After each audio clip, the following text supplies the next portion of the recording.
योगेश क्षीरसागर, आष्टी पाटोदा शिरूर या ठिकाणचे राष्ट्रवादी काँग्रेस पक्षाचे उमेदवार बाळासाहेब आजबे, पप्पू कागदेजी, माजी आमदार जनार्दन तुपेजी, आमचे अध्यक्ष जिल्ह्याचे राजेश्वर चव्हाण, कल्याणराव आखाडे, राजेश चव्हाण, जगदीश काळे, अरुण डाके, अशोक हिंगे, महेश शिंदे, फारुख पटेल, सर्जेराव तांदळे, अमर नाईकवाडे, प्रज्ञाताई खोचरे, गंगाधर गुमरे, दीपाताई क्षीरसागर, अनिल तुरुकमारे, राजू जोगदंड, ज्यांनी आपल्या सर्वांच्या साक्षीनं राष्ट्रवादी काँग्रेस पक्षामध्ये प्रवेश केलेला आहे ते आमच्या सगळ्यांचे सहकारी अशोक हिंगे, सयाजी शिंदे, नवीद जमा, श्रीमंत सोनोने, PY जोगदंड, शिकूर सौदागर, पंकज भायगव्हाणकर, विलास सोनोने, सुधीर नायकवाडे, उमेश आंधाळ, शेख बिलाल एल्गार ग्रुप, त्यांच्यावर आलेले असंख्य सहकारी, माझ्या बीड शहराच्या कानाकोपऱ्यातून आलेले सगळे माझे विधानसभा मतदारसंघाचे मतदार बंधू भगिनी, पत्रकार मित्र आणि माझ्या तरुण मित्रांनो, थोडासा उशीर झालेला आहे त्याबद्दल दिलगिरी व्यक्त करतो, कारण मला पुढं गेवराईची सभा आहे आणि ते करून मला संभाजीनगरला जायचं आहे। सगळ्या राज्यामध्ये निवडणुकीची धामधूम चाललेली आहे। उद्याच्या 20 तारखेला महाराष्ट्रातली जनता 5 वर्षाच्या करता शिवशाहू फुले आंबेडकरांचा महाराष्ट्र कोणाच्या हातामध्ये द्यायचा अशा प्रकारचा निर्णय घेणार आहे। पण मी खात्रीने सांगतो, मी सगळ्या महाराष्ट्रामध्ये फिरतोय, देशाचे पंतप्रधान फिरतायत, अमित शहा फिरतायत, एकनाथराव शिंदे फिरतायत, देवेंद्रजी फिरतायत, रामदास आठवले साहेब फिरतायत, अनेक या महायुतीच्या घटक पक्षांचे नेतेगण फिरतायत। मी आपल्याला सांगतो की जशी जशी निवडणूक जवळ येते तसं महायुतीचं वातावरण अतिशय चांगल्या प्रकारचं होत चाललेलं आहे आणि निश्चितपणे तुमच्या सगळ्यांच्या आशीर्वादाच्या जोरावर उद्याच्या 23 तारखेचा निकाल लागेल, त्यावेळेस महायुतीचं सरकार पुन्हा एकदा या राज्यामध्ये सत्तेवर आलेलं असेल अशा प्रकारचं एकंदरीत चित्र आहे। मी आज तुम्हाला त्याच करण्याकरता आमच्या डॉक्टर योगेश क्षीरसागरांना आपलं बहुमोल असं मत घड्याळाच्या चित्राच्या शेजारचं बटन दाबून द्यावं हीच विनंती माझ्या मायमाऊलींना, माझ्या बांधवांना, माझ्या तरुण तरुणींना करण्याच्या करता मी इथं आलोय। आपल्याला सगळ्यांना माहिती आहे की मराठवाड्यासह आपल्या बीड जिल्ह्याची भूमी ही देवदेवतांची, संत महात्म्यांची, महापुरुषांची भूमी आहे। भगवान श्री कनकालेश्वरांची, श्री खंडेश्वरीची, मन्मथ स्वामींची, विमल नाथांची ही भूमी, अंबेजोगाईच्या योगेश्वरी देवीची ही भूमी, कुलस्वामिनी सटवाई देवीची ही भूमी, 12 ज्योतिर्लिंगापैकी असलेल्या परळीच्या प्रभू वैजनाथाची ही भूमी, दासोपंत महाराजांची ही भूमी आहे। या समस्त देवदेवतांच्या चरणी मी सुरुवातीलाच वंदन करतो। बीड जिल्ह्याच्या विकासासाठी आणि महाराष्ट्राच्या विकासासाठी काम करता यावं यासाठी महायुतीच्या उमेदवारांना महाराष्ट्रामध्ये निवडून द्यावं, तसंच आपल्या योगेश क्षीरसागरला आशीर्वाद द्यावेत असं साकडं आपल्या सर्वांच्या साक्षीनं या देवदेवतांच्या चरणी मी त्या ठिकाणी घालतो। मित्रांनो, निवडणुका येत असतात, निवडणुका जात असतात, नवे चेहरे येत असतात, काही अनुभवी लोक रिटायर होत असतात, काही वयोमानाप्रमाणे बाजूला जात असतात, अशा प्रकारचं एकंदरीत चित्र आहे।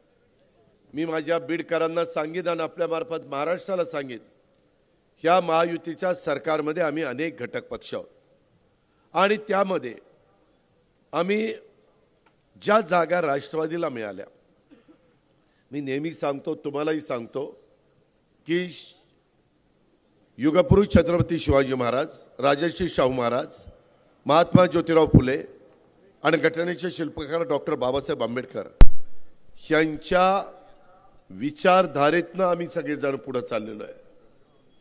त्याच्यामध्ये कुठेही आमच्याकडनं तसुभर देखील अंतर पडलं जाणार नाही। आम्ही काल पण त्याच विचारधारेने पुढे चाललो होतो, आजही आम्ही त्याच विचारधारेने चाललोय आणि उद्याही आम्ही त्याच विचारधारेने जाणार आहोत, हे तमाम माझ्या बीडकरांना मी सांगू इच्छितो। त्यामध्ये कुठल्याही परिस्थितीमध्ये आम्हाला सगळ्यांना काम करत असताना कुठेही अडचणी येता कामा नये। त्यामध्ये आता पाठीमागच्या काळामध्ये एक नवा चेहरा म्हणून तुम्ही तुमचा आमदार निवडून दिला। आम्ही अंतर मनामध्ये जाऊन हा उद्याच्याला काय करेल हे सांगू शकत नाही।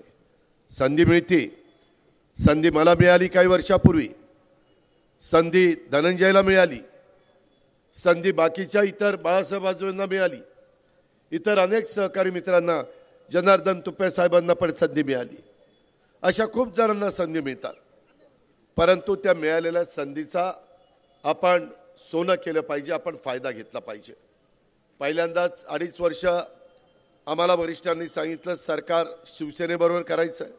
शिवसेनेची विचारधारा वेगळी आहे, काँग्रेस राष्ट्रवादीची विचारधारा वेगळी आहे, तरी बीडकरांनो 2.5 वर्ष आम्ही त्यांच्याबरोबर कुठेही हुकिचू न करता, कुठेही अडचण न येऊन देता, कुठेही टकराव न होऊन देता सरकार चालवलं।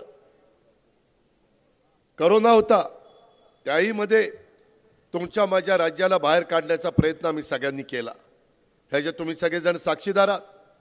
सगळं ठप्प झालेलं होतं, लॉकडाऊन होतं, धंदे बसलेले होते, दुकानं चालत नव्हती, कारखाने बंद झालेले होते, बेकारी वाढलेली होती, परंतु त्याच्यातनं आपण राज्याला बाहेर काढलं।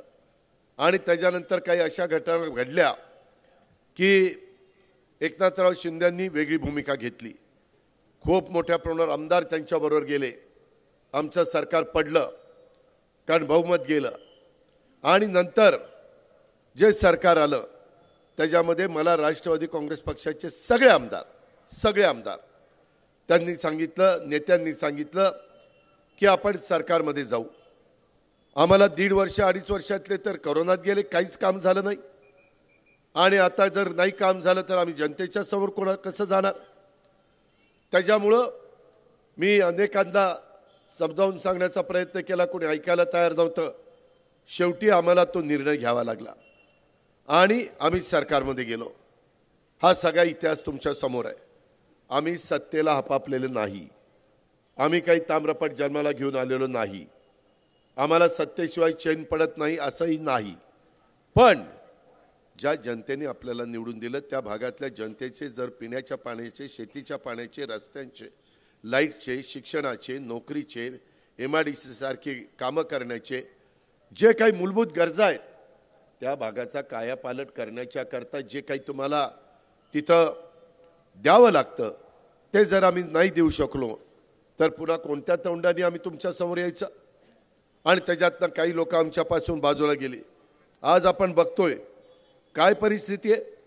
मला अनेक जण डॉक्टर पण म्हणत होते, धनंजय बाकीचे सगळे, आता आमचे जनार्दन तुपे पण सांगत होते की दादा काही करा, परंतु आमच्या बीड शहराच्या जवळ जिथं जागा असेल तिथं 2 गोष्टी आम्हाला करून द्या। एक म्हणजे MIDC तरुण तरुणींच्या हाताला काम देण्याकरता, आणि एक विमानतळ नांदेडला आहे, तिकडं संभाजीनगरला आहे, इकडं उस्मानाबादला आहे, लातूरला आहे, वेगवेगळ्या भागामध्ये मराठवाड्यामध्ये विमानतळ आहेत। परंतु नेमकं परभणी आणि जालना ते संभाजीनगरच्या जवळ, एक वेळ मी त्याच्याबद्दल बोलणार नाही, पण बीडला पण आपल्या विमानतळ पाहिजे, त्याची गरज आहे। उद्याच्याला MIDC करायची म्हटलं तर मोठे उद्योगपती विमानाशिवाय किंवा हेलिकॉप्टरशिवाय फिरत नाही। ते सकाळी बसतात मुंबईमधनं, अहमदाबादमधनं, दिल्लीमधनं, बेंगलोरमधनं, जिथं त्यांचं राहण्याचं ठिकाण असेल तिथून विमानाने येतात, त्यांच्या कारखान्याला व्हिजिट देतात, त्यांचे मोठे मोठे ऑफिसर येतात, व्हिजिट देऊन संध्याकाळी पुन्हा रात्री त्यांच्या घरी परत जातात। ही पद्धत आहे। त्या भागामध्ये इंडस्ट्री वाढलेली आहे, त्या भागामध्ये माझ्या तरुण तरुणींच्या हाताला काम मिळालेलं आहे। पण तुम्ही ज्यांना मी सांगून त्याच्यात आमचाही चूक आहे। आम्हाला वाटलं होतं नवा चेहरा आहे, काहीतरी उत्साहाने एक जोश असेल, सळसळतं रक्त आहे, काहीतरी जिद्द असेल काम करण्याची आणि त्या पद्धतीने ते करून दाखवतील, परंतु काम तर भलतंच केलं. ज्यांनी आपल्याला जन्माला घातलं त्यांनी मागे पुढे बघितलं नाही. हे असला पठ्ठ्या निघाला. आता काय करावं, आम्ही काय त्याच्यात पोटात शिरायचं होतं. ही पुढं काय करेल, कसं करेल. आता धनंजयनी त्याच्याबद्दल काय सांगायचं ते सांगितलं. मित्रांनो, आज मला सांगावं, मला काही माझ्या सहकारी मित्रांनी सांगितलं की इथं अमृत अटल योजनेचं काम पूर्ण झालेलं आहे, परंतु वीज बिल 36 कोटी थकबाकी आहे. त्यामुळं माजलगाव आणि बिंदुसारा धरण भरलीत, पण माझ्या बीडच्या जनतेला किती दिवसांनी पाणी मिळतंय? आज 15 दिवसांनी 8 दिवसांनी त्या ठिकाणी पाणी मिळतंय. ही अवस्था काही भागामध्ये 8 दिवसाला आणि हद्दवाढ झालेल्या भागात 15-15, 20-20 दिवसाला पाणी. कसं जनतेने सहन करायचं? लोकप्रतिनिधी काय करतात? त्याच्या संदर्भामध्ये आवाज उठवण्याचं काम का नाही झालं? त्यामध्ये आंदोलन का नाही केलं गेलं? मी आपल्याला सगळ्यांना सांगतो, आणि धरणं भरलेली आहेत. धरणं जर मोकळी असती तर मी एक वेळ गप्पा बसलो असतो, पण लोकप्रतिनिधीच्या अंगामध्ये पाणी असल्याशिवाय तो जनतेला कसं पाणी देणार? त्याच्यामुळं तुम्हा लोकांची ही अवस्था झालेली आहे. आता आम्ही विचार करून खूप जण आमच्याकडं उमेदवारी मागत होते. त्याच्यामध्ये डॉक्टर, ते पती पत्नी दोघंही डॉक्टर आहेत, योगेशजींना उमेदवारी दिलेली. आम्ही सगळ्या समाजाच्या लोकांना आव्हान केलं. काही सहकाऱ्यांनी आजच प्रवेश केला आणि काही सहकाऱ्यांनी मला सांगितलं की ठीक आहे, तुम्ही धनंजय सांगतायत म्हणून आम्ही त्याच्यामध्ये ऐकतो, पण आमचे प्रश्न सुटले पाहिजेत. आम्हाला उद्याच्या नगरपालिकेच्या निवडणुकीमध्ये, उद्याच्याला जे काही जिल्हा परिषद तालुका पंचायतीच्या निवडणुकीमध्ये आम्हाला पुन्हा कुणाच्या पाठीमागं पळायला लावू नका. आम्हाला मान सन्मानाने ठेवा. आम्ही कुठं त्याच्यामध्ये वेगळ्या पदाला हपापलेलं नाही आहेत, पण प्रत्येकाला वाटतं गरीब असू द्या, श्रीमंत असू द्या, मध्यमवर्गीय असू द्या, त्याला रिस्पेक्ट दिला पाहिजे. स्वर्गीय यशवंतराव चव्हाण साहेबांनी सुसंस्कृत महाराष्ट्राची जी काही परंपरा जोपासली आणि लोकांचा आदर कसा केला पाहिजे, विरोधकांशी कसं बोललं पाहिजे, पातळी कशी घसरून दिली नाही पाहिजे, वाचाळवीरांना कसा लगाम घातला पाहिजे, ह्या सगळ्या गोष्टी त्यांनी आपल्याला शिकवल्या. त्याला अलीकडच्या काळामध्ये काही जण त्या ठिकाणी ते ऐकत नाहीत, त्याच्यामध्ये त्या रस्त्याने ते जात नाहीत. त्यांना मस्ती आलेली आहे, त्यांना कळत नाही आपण कसं वागावं, कसं बोलावं, कारण आम्ही पब्लिक फिगर आहे. त्याच्यामुळे आम्ही लोकांना सतत जमिनीवर पाय ठेवून त्या ठिकाणी चाललं पाहिजे. मी आपल्याला सगळ्यांना सांगेन की एकंदरीत ह्या सगळ्याच्या बाबतीमध्ये आम्ही उद्याचं आचारसंहिता संपल्यानंतर लक्ष घालून अशा बंद पडलेल्या योजना आपल्याला चालवता येतात. मी इथं पालकमंत्री आहे, योगेशजी आहेत, बाळासाहेब आहेत, राजेश्वर आहे, इतर अनेक माझे सहकारी आहेत. आता आम्ही नवीन सिस्टीम आणलेली आहे. लोकांना पाण्याची पट्टी विजेच्या बिलामुळे जास्त येते. आता बरेचशा पाण्याच्या स्कीम, पिण्याच्या पाण्याच्या आम्ही सोलर पॅनलवर घेतलेल्या आहेत. सूर्यप्रकाशावर त्याच्यातनं आम्ही वीज तयार करतो, ती वीज त्याच्यामध्ये वापरतो इलेक्ट्रिक पंपाला, मोटारीला, आणि त्याच्यातनं योजना चालू करतो. आत्ता महाराष्ट्र सरकारने ह्या उपसा सिंचन योजना शेतकऱ्यांच्या मालकीच्या, त्याच्यामध्ये पहिल्या टप्प्यात आम्ही जनाई, सिरसाई, पुरंदर, त्या सिद्धिकडं लाकडी लिंबोडी, आणि त्याच्यानंतर टेंबू, ताकारी, म्हैसाळ, विष्णुपुरी, जे काटापूर, उणबोडी, अशा प्रकारच्या योजना आपण त्याच्यामध्ये घेतोय. हे शक्य आहे. आता तर नवीन योजना आम्ही पिण्याच्या पाण्याच्या घेतोय. त्याच्यामध्ये साधारण 1 मेगावॉट वीज लागत असेल तर 4 एकर जमीन असली तर तुम्ही 1 मेगावॉट वीज तयार करता. त्यामुळं तुमच्या योजनेचं जी थकबाकी आहे ती त्याच्यातनं वाचणार आहे. ह्याच्यात वन टाईम सेटलमेंट करण्याच्या करता आचारसंहिता संपल्यानंतर आपण मार्ग काढू. पण धरणं भरली असताना लोकांना पाणी उशाशी आणि माणसं मात्र पाण्याला ताणलेली, हे काही चित्र काही भागामध्ये माझ्या बीड परिसरात पाहायला मिळतंय. मी योगेशजींना बरोबर घेईन, बाकीच्या माझ्या सहकाऱ्यांना बरोबर घेईन, आणि तुम्हाला व्यवस्थित पाणी कसं पाणी मिळेल ह्याबद्दलचा शब्द देखील आजच्या मीटिंगच्या निमित्तानं अजित पवार तुम्हाला त्या ठिकाणी देतोय। मी शब्दाचा पक्का आहे, मी दादा विचार करतो, पुढचा मागचा विचार करतो, आपल्याला जमेल का अशा पद्धतीनं मी पुढे जात असतो। मी आपल्याला हेही सांगेन, एकंदरीतच खासबाग ते मोमीनपुरा ला जोडणारा बिंदुसरा नदीवरील एक पूल आहे, तो बांधून पाहिजे। त्याच्यामध्ये पूल बांधायचा का ब्रिज कम बंधारा करायचा, मी तुम्हा लोकांशी चर्चा करी आणि त्याच्यातनं आपण जे माझ्या बीड जिल्ह्याच्या आणि त्या परिसरामध्ये राहणाऱ्या लोकांच्या फायद्याचा असेल, कारण दोन्ही आम्ही करू शकतो, पूल पण करू शकतो, ब्रिज कम बंधारा पण करू शकतो, म्हणजे पूल पण असतो आणि खाली पाणी पण अडवण्याचं काम त्या ठिकाणी केलं जातं। त्या प्रकारे सर्वे करून आपण त्याच्यामध्ये पुढे जाऊ। बीड शहरातील बिंदुसरा नदीतील त्याच्यामध्ये लेवलिंगसाठी 1 वर्षापर्यंत माझ्याकडे ज्यावेळेस मी जलसंपदा खात्याचा मंत्री होतो त्यावेळेस पोकलॅन आणि काही मशिनरी दिली, त्यामार्फत ते पात्र स्वच्छ करण्याचा मी प्रयत्न केला। त्याच्यानंतर कोणी त्याच्याकडे लक्षही दिलं नाही। माझं म्हणणं, खूप जण म्हणतात अरे आम्ही आमची बारामती करणार आहे। अरे बारामती अशी तशी होत नाही रे बाबांनो। तिथं सकाळी 6 वाजल्यापासून तिथला लोकप्रतिनिधी कष्ट घेतो, काम करतो, साईटवर जातो, अडचणी दूर करतो, रात्री उशिरापर्यंत त्याचं काम चाललेलं असतं। तो कामाचा माणूस आहे, तो बिनकामाचा माणूस नाही आहे। आणि तेव्हा ती बारामती झालेली आहे। त्याच्याकरता 25-25 वर्ष 30-30 वर्ष आम्ही तिथं घासलेली आहेत। तुम्ही जर कधी पावणाऱ्या वेळेला भेटायला किंवा कधी बारामतीला आल्यानंतर बघा, पूर्वीची बारामती आताची बारामती, जरूर इतरही शहरं तशा पद्धतीनं व्हावी, पण त्याकरता स्वतः लोकप्रतिनिधीचं योगदान असलं पाहिजे। नाहीतर लोकप्रतिनिधी कुठंतरी अधिवेशनाचा उपयोग, कुठं लक्षवेधी लावायची, कुठं काहीतरी प्रश्न लावायचे आणि त्याच्यातनं कोणाला तरी त्रास द्यायचा, कुठंतरी तोडपाणी करायचं, ह्याच्यातनं शहराचा सर्वांगीण विकास होत नाही। ह्यामध्ये कामं चांगली करण्याच्या करता मेहनत घ्यावी लागते, तिथल्या अनुभवी वडीलधाऱ्यांशी चर्चा करावी लागते की माझ्या मनामध्ये हे आहे, ते करत असताना तुमचं काय म्हणणं आहे आणि त्याच्यातनं जे योग्य असेल, शहराच्या भल्याचं असेल, ते त्या ठिकाणी करता येतं आणि म्हणून तेही काम आपण पुढच्या काळामध्ये करूया। मित्रांनो, एकंदरीतच मुस्लिम समाजाच्या भावना दुखवल्या जाणार नाही। माझं स्वतःचं मी सारखं सांगतो, शाहू फुले आंबेडकरांची विचारधारा आहे, सगळ्या लोकांनी एकोप्याने राहून जातीय सलोखा निर्माण केला पाहिजे। जातीचा, पातीचा, नात्याचा, गोत्याचा त्याच्यामध्ये विचार करून चालत नाही। त्याच्यातनं समाजाचं नुकसान होतं, त्याच्यातनं तो भाग मागं जातो, त्याच्यातनं कायदा सुव्यवस्था अडचणीत येते। आणि त्यामुळं माझा सतत हा प्रयत्न झालेला आहे।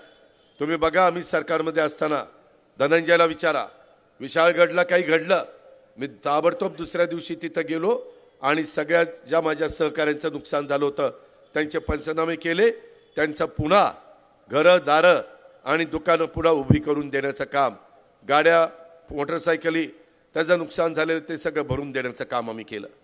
तातडीची मदत सरकारतर्फे 50,000 दिली, राष्ट्रवादी काँग्रेसतर्फे 50,000 रुपये दिली।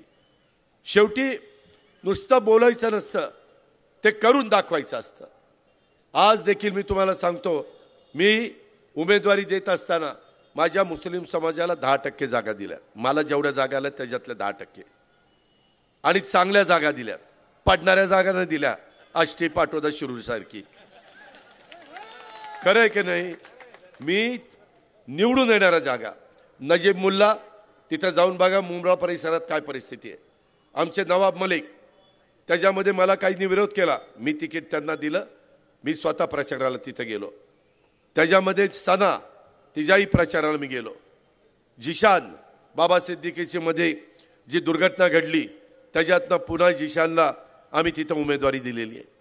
त्याच्यामध्ये हसन मुश्रीफ साहेब, त्याच्यामध्ये शेख, असे अनेक कार्यकर्ते दिले ना। कारण नुसतं अजित पवारनी भाषणात बोलून चालणार नाही, कृती दाखवली पाहिजे। हा सूर्य हा जयत्रथ, त्या पद्धतीनं करायचं असतं। माझी मायनॉरिटीला आव्हान आहे, मी आणि सगळ्यांनी, आम्ही सरकारनी तुमच्याकरता खूप काही केलं। बार्टीच्या धर्तीवर, सारथीच्या धर्तीवर, टार्टीच्या धर्तीवर, महाज्योतीच्या धर्तीवर, अमृतच्या धर्तीवर आम्ही अल्पसंख्याक संशोधन प्रशिक्षण संस्था म्हणजेच मार्टी स्थापन करण्याचा निर्णय घेतला, स्थापन केली. कारण ती पण समाजाची गरज होती, ती पण समाजाची मागणी होती. त्याच्यामध्ये छत्रपती संभाजीनगरमध्ये अल्पसंख्याक आयुक्तालय अतिशय चांगल्या प्रकारचं देखणं माझ्या संभाजीनगरच्या वैभवामध्ये भर घालणारं अशा प्रकारचं आपण उभं केलं. मौलाना आझाद महामंडळाचं भागभांडवल कमी होतं, 1000 कोटीपर्यंत भागभांडवल वाढवलं. त्याच्यामध्ये 30 कोटी रुपये महामंडळाला हमीची गॅरंटी दिलेली होती, हमी दिलेली होती. त्याच्यामध्ये ती 30 कोटीवरून 500 कोटी रुपये त्या ठिकाणी केली. त्याच्यामध्ये अल्पसंख्याक विद्यार्थ्यांना उच्च शिक्षणासाठी सुधारित शिष्यवृत्तीची योजना राबवली आणि शिष्यवृत्तीची रक्कम 50,000 रुपयापर्यंत वाढवण्याचा निर्णय घेतला आणि त्याची अंमलबजावणी केली. दरवर्षी माझ्या गरीब अल्पसंख्याक समाजातील 75 विद्यार्थी-विद्यार्थिनींना प्रतिवर्षी विद्यार्थी-विद्यार्थिनी 40 लाख रुपये शिष्यवृत्ती देण्याचा निर्णय घेतला की तेही गरीब आहेत पण त्यांना परदेशात शिकायचं, तेवढं त्यांचं मेरिट आहे, ते स्कॉलर आहेत, गेले पाहिजेत, शिकले पाहिजेत. सरकार त्यांच्या पाठीशी उभं राहिलं. त्याच्यामध्ये वेगवेगळ्या पद्धतीनं आम्ही महिला आर्थिक विकास महामंडळाकडनं 15 जिल्ह्यात 2800 बचत गट त्या ठिकाणी स्थापन केले आणि जाचं काठी रद्द करण्यामध्ये आल्या. डॉक्टर झाकीर हुसेन मदरसा आधुनिकीकरण योजना प्रतिवर्षी फक्त 2 लाख रुपये देण्यात येत होते, ते 2 लाखावरून 10 लाख रुपये इतकी त्याच्यामध्ये वाढ केली. DED शिक्षकांना मदरशाच्या 6,000 रुपये मानधन होतं, 16,000 केलं आणि BED वाल्यांना 8,000 होतं, 18,000 रुपये केलं. राज्यामध्ये 1,000 कोटी रुपयाचा आम्ही विकासाकरता अर्थसंकल्पात टाकले. अरे आम्ही तुमच्या पाठीशी आहोत ना, तुम्ही का काळजी करता? कुणी काही बोललं तर त्या सगळ्याचं आम्ही समर्थन करत नाही. कुणी म्हणलं मध्ये बटेंगे कटेंगे अजिबात चालणार नाही महाराष्ट्रात, ते तिकडं नॉर्थमध्ये, महाराष्ट्रात नाही. महाराष्ट्र हा साधू संतांचा महाराष्ट्र आहे, शिवप्रेमींचा महाराष्ट्र आहे, शाहू फुले आंबेडकरांचा महाराष्ट्र आहे. त्यांची शिकवण आमच्या रक्तामध्ये भिनलेली आहे, त्यामुळं आम्ही त्याच रस्त्याने पुढे जाणार. तुम्ही बघा मागं लोकसभेच्या निवडणुकीमध्ये तुम्ही वेगळा निर्णय घेतला अल्पसंख्याक समाजाने आणि त्या शिवसेनेनी त्याच्यामध्ये वक्फ बोर्डाच्या बद्दलचं बिल आलं, वॉकआउट केला. काय साधलं तुम्ही? काय साधलं? अरे ज्याला मतं दिली तेच बाहेर निघून गेले आणि तुमच्या मताचं काय झालं त्याचं काहीतरी विचार करा ना. अरे कुठंतरी आपल्या विचाराची कोण आहेत, आपल्याला मदत करणारी कोण आहेत, त्याच्या संदर्भामध्ये जसं बोलतात तसं वागणारी कोण आहे. माझ्या मागासवर्गीय समाजाला पण सांगितलं, अरे आता संविधान बदलणार, आता अबकी बार 400 पार, संविधान बदलणार, आरक्षण काढणार, त्याच्यामध्ये सवलती काढणार, घटना बदलणार. अरे कुणी सांगितलं? त्या विरोधकांना दुसरा मुद्दा नव्हता, वाटेल ते सांगितलं आणि दिशाभूल केली. झालं संविधान बदललं. अहो त्या न्यायदेवतेच्या हातात तिचे डोळे पट्टी बांधलेली काढली आणि तिच्या हातामध्ये तराजू आणि संविधान दिलं. एवढा संविधानाचा आदर आम्ही करतोय. हे चाललंय आमचं. या संविधानाने जम्मू काश्मीर पासून कन्याकुमारीपर्यंत आपल्याला सगळ्यांना एक संघ ठेवलेला आहे. आपल्यात कुठं पाकिस्तान सारखं, बांगलादेश सारखे, श्रीलंकेसारखे उठाव होतात तसं आपलं इथं होतं? नाही होत. युक्रेन आणि तिकडं रशियाला चाललंय, होतं आपल्या इथं? नाही होत. शेवटी आपली एक परंपरा आहे, आपली एक संस्कृती आहे, आपल्याला इतिहास आहे. ह्या सगळ्याची तुम्ही विसर पडून देऊ नका. म्हणून आम्ही सांगतोय की महायुतीतला आम्ही घटक आहोत. आम्ही रामदास आठवलेजी आमच्या सगळ्यांचे विचार एक आहेत. त्याकरता तुम्ही डॉक्टर योगेशजी क्षीरसागरांना आपलं बहुमोल मत ह्या घड्याळाच्या चित्राच्या शेजारी दाबा. मी तुम्हाला सांगतो तुमच्या केसालाही धक्का लावू देणार नाही. मध्ये काहींनी आता ह्यांनी सांगितलं ते बाबरी मस्जिद त्यावेळेस बाबा एवढं एवढं बारका होता आणि त्यावेळेस त्याचा आता मोठा फोटो. हे काय चाललंय? सोशल मीडियाला कुणाचंही धड घेतात, मुंडकं दुसऱ्याचं बसवतात की चाललं काय, कुणाला कळायला पत्ता नाही. काय टेक्नॉलॉजी आलेली आहे, परंतु त्याचा गैरवापर चाललेला. मी एका ठिकाणी आता मी समजा आता इथं आलोय आणि काहींनी सांगितलं एका ठिकाणी चला दादा आम्ही जातो, आपला नमस्कार करतो आणि पुढे जातो. एकाकडे मी भेटायला गेलो होतो, ते चुकीचं वक्तव्य करायच्या आधी 6 महिन्यापूर्वी माझी भेट झाली. आता तेच दाखवतात अजित पवार यांच्या जवळ कसा. अरे पण तेव्हा केलं नव्हतं ना, ते नंतर केलं ना बाबा. नंतर मला माहिती हो 4 महिन्यांनी असं काहीतरी करणार आहे. काय मी अंतर्यामी आहे काय मला कळतच नाही. अरे माझे एवढे सडेतोड त्या ठिकाणी विचार आहेत, मी त्याच्यामध्ये आत बाहेर करणारा कार्यकर्ता नाही आहे. हे गोष्ट आपण लक्षात ठेवा. आणि त्याच्यातून आम्ही शेवटी आम्हालाही कळतंय की आपल्याला हिंदवी स्वराज्याची स्थापना करत असताना छत्रपती शिवाजी महाराजांनी सर्वांना भरून रयतेचं राज्य केलं, त्याच पद्धतीनं करायचं असतं. आणि म्हणून आज मला तुम्हाला सगळ्यांना सांगायचं आहे, त्याच्यामध्ये कुठंही आमच्या मुस्लिम समाजाच्या संरक्षणाची, सर्व जाती धर्माच्या लोकांची संरक्षणाची जबाबदारी आमची आहे, पोलिसांची आहे. कायदा कोणाला हातामध्ये घेऊन दिला जाणार नाही. EWS इकॉनॉमी वीकर सेक्शन, त्यामध्ये 3 महिन्यापूर्वी जी पोलीस भरती झाली त्याच्यात आता मधल्या आरक्षणाच्या काळात आपलं 52% आरक्षण OBCचं, मागासवर्गीयांचं आणि आदिवासींचं आणि NTचं, 10% EWSचं 62%, आणि नंतर पुन्हा 10% मराठा समाजाला दिलेलं 72%. आता मराठा समाजाला तिथं आरक्षण दिल्यामुळं EWS मधनं ते बाहेर पडले. आता ज्यांना कुठंच आरक्षण नाही ते EWS मध्ये.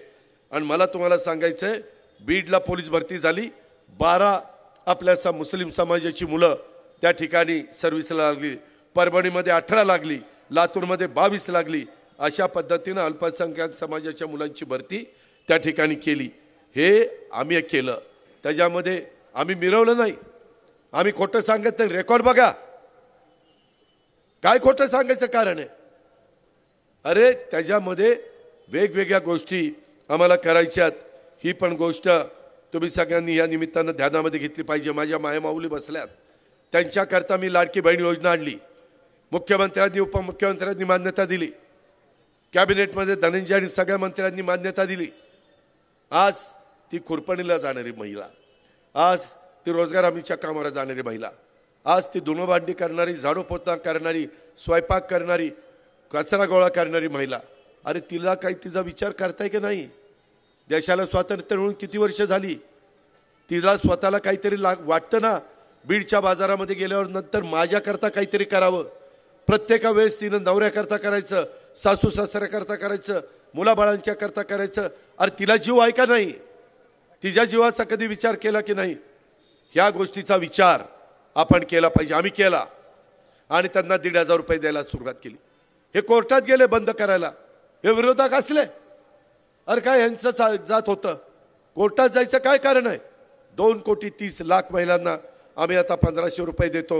आज 45,000 कोटी रुपये, आज तेच पैसे बाजारात येतात ना. बाजाराचं अर्थकरण वाढतं ना, अर्थचक्र फिरतं ना, फायदा होतो ना, छोटी मोठी दुकानं चालतात ना, त्यांनाही एक आत्मनिर्भर, एक सबल आणि सक्षम झाल्यासारखा एक आधार वाटतो ना. तोही समाजातला 50% घटक आहे, त्यांनाही मान सन्मान दिला पाहिजे. डायरेक्ट त्यांच्या अकाउंटला पैसे काढलेत, मधी कुठं कुणी काढाकाढी करायलाच नको. विरोधक म्हणले अरे काढा पैसे परत घेतील. कशाला आम्ही परत घेऊ? बहिणीला ओवाळणी टाकलेली भाऊबीजेची किंवा रक्षाबंधनाची कुणी परत घेत असतं? आणि आता त्याबद्दल तिची टीका टिप्पणी चाललेली आहे. मी तुम्हाला सांगतो बहिणींनो, मायमाऊलींनो, तुम्हाला ही योजना पुढे मला 5 वर्ष चालू ठेवायची, महायुती सरकारला चालू ठेवायची. जिथं घड्याळ असेल तिथं घड्याळाचं बटन दाबा, जिथं धनुष्यबाण असेल तिथं धनुष्यबाणाचं बटन दाबा, जिथं कमळ असेल तिथं कमळाचं बटन दाबा. हे करा. पुन्हा सरकार येईल, पुन्हा सरकार आल्यानंतर आम्ही ती योजना पुढे चालू ठेवू, काळजी करू नका. तुमच्याकरता मगाशी धनंजयनी सांगितलं, मागचं बिल द्यायचं नाही, चालू बिल द्यायचं नाही, पुढचं बिल द्यायचं नाही. 3, 5, 7.5 तुम्हाला पुढे 5 वर्ष वीज फ्री. किती मोटारचं पाणी घ्यायचं आणि शेतीला द्यायचं ठरवा. आणि पुढे 6 महिन्यांनी दिवसा वीज देणार आहे, रात्री नाही. इलेक्ट्रिक पंपाला दिवसभर उजाडलं, भाकरी घ्यायची, शिदोरी घ्यायची, रानात जायचं, पाणी धरायचं, पिकाला द्यायचं, फळबागांना द्यायचं. आणि संध्याकाळ झाली, कडूचं पडलं, परत घरी यायचं, बायका पोरांच्या जेवायचं, झोपायचं. रात्री बिबट्या यायला नको, वाघ यायला नको, गवा यायला नको, रानडुक्कर यायला नको, साप विंचू काट्याची काही अडचण नाही. ह्याही गोष्ट आम्ही करतोय. तशा पद्धतीनं लवकरच 9,500 मेगावॉट वीज आम्ही सोलरवर आणतोय. हे तुमच्याकरता करतोय, सरकार तुमचं आहे. अरे तुम्ही शेतकरी आहे, मी शेतकरी आहे. ज्यावेळेस आमच्या लक्षात आलं, सगळ्या माझ्या सहकाऱ्यांनी सांगितलं, अरे कांदा निर्यात बंदी आपण केली, त्याचा फटका बसला, लोकांनी आमच्या डोळ्यात पाणी आणलं. लगेच आम्ही केंद्र सरकारला सांगितलं कांदा बंदी निर्यात उठवा. उठवली. कांद्याचे भाव वाढले, माझ्या शेतकऱ्यांना 2 पैसे मिळायला लागले. अरे तुम्ही सांगा ना, तुमच्याकरता म्हणेल ते करायची आमची तयारी आहे. फक्त मागणी योग्य पाहिजे, नियमानी पाहिजे. तुम्हाला आता सोयाबीन आणि कापसाला मागच्या वेळेस भाव मिळाला नाही. धनंजयनी त्या ठिकाणी प्रस्ताव आणला, आपण 5,000 रुपये हेक्टरी दिले ना. किती हजार कोटी रुपये वाटले, कुठे गेला? 5,000 कोटी रुपये आम्ही वाटले. 1 रुपयात पीक विमा, विम्याचे पैसे काही नुकसान झालं तर मिळतात ना, सरकार पैसे भरतंय. 0% व्याजाने पीक कर्ज, सावकाराच्या दारामध्ये जाऊ नये कायदा आणला. त्या संदर्भामध्ये माझ्या शेतकऱ्याला जेवढं समान आहे, दुधाला 7 रुपये अनुदान दिलं. तुमच्या इथं मला वाटतं आष्टी पाटोदा भागातच दूध जास्त आहे गाईचं, पण त्यांना आता मिळतं ना 28 रुपये तिथला दर, 7 रुपये आपला अनुदान, 35 रुपये लिटर दर. ग्राहकालाही त्रास नको, तुम्हालाही त्रास नको, तुम्ही व्यवस्थित धंदा करा. माझ्या मुला मुलींना जे ग्रॅज्युएट डिप्लोमा डिग्री झाली त्यांच्याकरता 6, 8, 10 हजार रुपये स्टायपंड देतोय. खरंच कोर्स घ्या, तुम्हाला ज्याची आवड आहे त्याचा घ्या, सर्टिफिकेट घ्या, बँकेत जाऊन तुम्हाला लोन मिळेल किंवा तुम्हाला नोकरी मिळेल. आता ह्या पद्धतीने आपण चाललोय. काल पंतप्रधानांनी सांगितलं, आज परदेशी गुंतवणुकीमध्ये देशात सगळ्यात जास्त गुंतवणूक जर कुठं होते तर ती महाराष्ट्रामध्ये नंबर 1 ची गुंतवणूक होते. एवढं महाराष्ट्राकडं लोक वेगळ्या नजरेने बघतायत. त्याचा फायदा आपल्याला उठवायचा आहे. रेल्वे लाईन ताबडतोब आपल्याला टाकून घ्यायच्यात. वेगवेगळी कामं आपल्याला रस्त्यांची करायची, पाण्याच्या बद्दलचे प्रश्न सोडवायचे. वेगवेगळे प्रश्न आहेत. आपल्याला पलीकडं पाणी जे जातं पश्चिमेकडं, ते पाणी आपल्याला पूर्वेकडे वळवायचं आहे. ते आपल्याला नाशिकमधनं जायकवाडीमधून माजलगावमध्ये, तिथून गोदावरीला, तिथून वेगवेगळे बॅरेज, तिथून नदीच्या दुतर्फा माझ्या शेतकऱ्यांना देण्याचं आमचं नियोजन आहे आणि त्या रस्ता आम्ही आता निवडलेला आहे. ह्या प्रकारे बीडकरांनो, अनेक उमेदवार तुमच्या समोर आहेत. माझी विनंती आहे, मी एवढा पोटतिडकीनं तुम्हाला का सांगतो, आम्ही आमच्याकडे करून दाखवलं आहे. मला बीडमध्ये त्या गोष्टी करायच्यात. जे काही इथं नवीन नवीन गोष्टी करण्याचा प्रयत्न झाला तो धनंजयनी सांगितला. तुमचा आमदार दरसोड करत होता, मग दर घडीत म्हणायचा, दादा मी तुमच्यावर येतो, घडीत म्हणायचा नाही. माझ्याबरोबर जे जे आमदार आले त्यांना 5 वर्षात एकेका मतदारसंघामध्ये 3-3, 4-4 हजार कोटी रुपयाची विकास कामं आम्ही केली. 3-3, 4-4 हजार कोटी. मी आज सांगतो, ह्या डॉक्टर योगेशला तुम्ही निवडून द्या. कमीत कमी 3,000 कोटी, जास्तीत जास्त 4,000 कोटी ह्या विधानसभा मतदारसंघामध्ये वेगवेगळ्या कामाच्या निमित्तानं, घरकुलाच्या निमित्तानं, रस्त्यांच्या निमित्तानं, वेगवेगळ्या ब्रिजच्या निमित्तानं, वेगवेगळ्या इमारती ज्या प्रशासकीय असतात त्याच्या निमित्तानं ह्या आम्ही त्या ठिकाणी करतो. त्यामध्ये तुम्ही काळजी करू नका.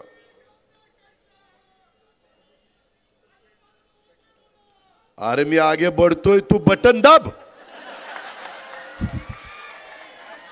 मी योगेश, धनंजय सगळे आगे बढ़तोय, फक्त बटन दाबा गाड्याची. नाहीतर नुसतं आप आगे बढ़ो हम कपड़े संभालते, पीछे देखने के बाद कुछ भी नहीं है, ऐसा मत करो. नगरोत्थान टप्पा 3 मध्ये देखील आम्ही 17 रस्ते त्या ठिकाणी घेतलेत. मित्रांनो, आम्ही तुमच्याकरता वेगळा जाहीरनामा दिलेला आहे, फक्त बीड शहराच्या करता. उद्याच्याला राज्याचा जाहीरनामा आहे. प्रत्येक जिल्ह्याचा प्रत्येक विधानसभा मतदारसंघाचा आहे. परळीत काय करणार, गेवराईत काय करणार, माजलगावमध्ये काय करणार, बीडमध्ये त्या ठिकाणी काय करणार, आष्टी पाटोदा शिरूरमध्ये काय करणार, ह्या पद्धतीनं मी पुढे चाललोय. कारण लोकांना सांगितलं पाहिजे ना, आम्ही उद्याच्या 5 वर्षाच्या का आमच्या उमेदवाराला मतदान केलं पाहिजे, का महायुतीच्या उमेदवाराला मतदान केलं पाहिजे, हे ह्या करता केलं पाहिजे की आम्हाला ही कामं आपल्या शहराच्या सर्वांगीण विकासाच्या करता करायची. आणि म्हणून आपण वेगवेगळी, मला तर टीका खूप करता येते कुणाकुणावर, टीका करून माझ्या बीड शहराचे प्रश्न सुटणार नाही, टीका करून आपलं लाईट बिल भरलं जाणार नाही, टीका करून आज रस्त्याची जी दुरावस्था झाली ते रस्ते चांगले होणार नाही. त्याकरता निधी दिला पाहिजे, त्याकरता डोकं चालवलं पाहिजे, त्याकरता चांगला लोकप्रतिनिधी निवडून दिला पाहिजे. आणि आज तो डॉक्टर आहे, त्याची बायको पण डॉक्टर आहे, उच्च शिक्षित आहे, अनुभव आहे. त्यांना जयदत्त अण्णा क्षीरसागरांनी पण आशीर्वाद दिलेत, अण्णांचा पण पाठिंबा आहे. मी जयदत्त अण्णांना जाहीरपणे त्यांना धन्यवाद देतो, त्यांचे आभार मानतो. शेवटी आपणच आपल्या माणसाच्या पाठीशी उभं राहायचं असतं, सत्य आहे, ही गोष्ट आपण लक्षात घ्या. त्याच्यामध्ये नाहीतर तुम्ही म्हणाल ही असं बोलताना लाईट बंद चालू करायला सांगितलं, तसं नाही. त्यामध्ये मी आपल्याला सगळ्यांना सांगतो, आपल्याला बीड शहराचा जातीय सलोखा ठेवायचा आहे. जाती जातीमध्ये तेढ निर्माण करून आपलं भलं होणार नाही, आपलं नुकसान होईल, ते आपल्याला होऊन द्यायचं नाही. आणि त्याच्यातून आपल्याला सगळ्या समाजाला पुढे घेऊन जायचं, ते काम महायुती सरकारच्या माध्यमातून आम्ही सगळेजण करून दाखवू. त्याकरता महायुतीचे अधिकृत उमेदवार ह्या नात्याने जे जे उमेदवार आहेत त्यांना प्रचंड मताधिक्याने आपण विजयी करा. ज्यांनी आज राष्ट्रवादी काँग्रेस पक्षामध्ये प्रवेश केला आहे त्यांना आमच्याकडनं सन्मानाची वागणूक मिळेल.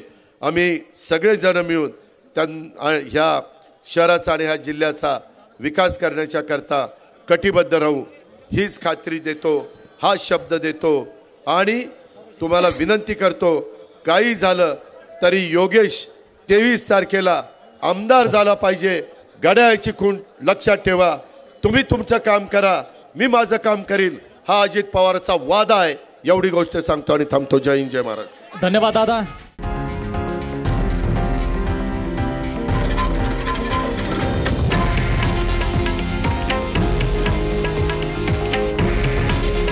हे आहे देशातील नंबर 1 न्यूज नेटवर्क आणि आपण पाहत आहात TV9 मराठी. काळजी तुमची, हित महाराष्ट्राचं.